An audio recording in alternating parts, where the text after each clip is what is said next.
I haven't talked to anybody about Tanith by Choice. I ordered it. I don't have that one. I Right. was wondering if you would talk a little bit about that book.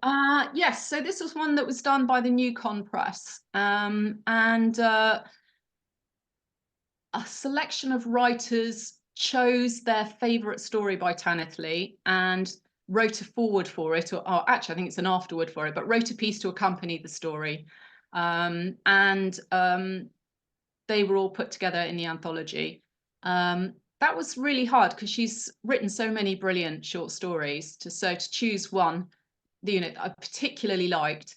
But in the end, I chose a story called The Isle is Full of Noises. I don't know, have you read that one? No, I haven't. Yeah, it's one of her sort of later short stories. And first of all, I wasn't sure if it would work, if it would work, because it's actually more of a novella than a short story. It's really quite a long story. So, I was thinking, well, am I going to get away with that one? But fortunately, it was accepted as being the choice. And then I wrote about that.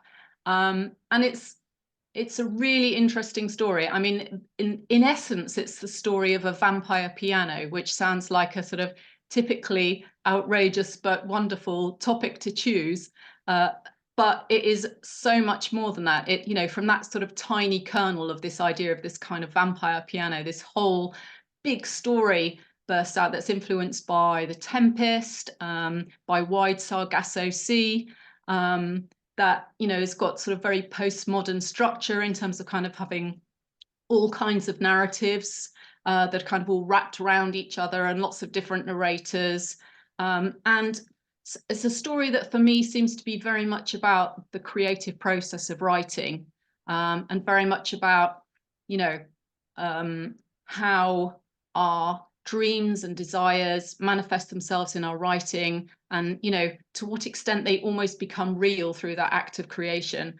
And it's just a very strange and dark and beautiful and magical story. And this may just be my own interpretation, but I can't help but feeling that some of Tanith's own personal voice comes through in it, because I wonder if she was already ill by the time she was writing this, because she talks about the kind of frustration of wanting to live a big life, and the kind of things that get in the way of people doing that, and how instead you bring those desires and aspirations and longings for life into your writing, how you express them in that way.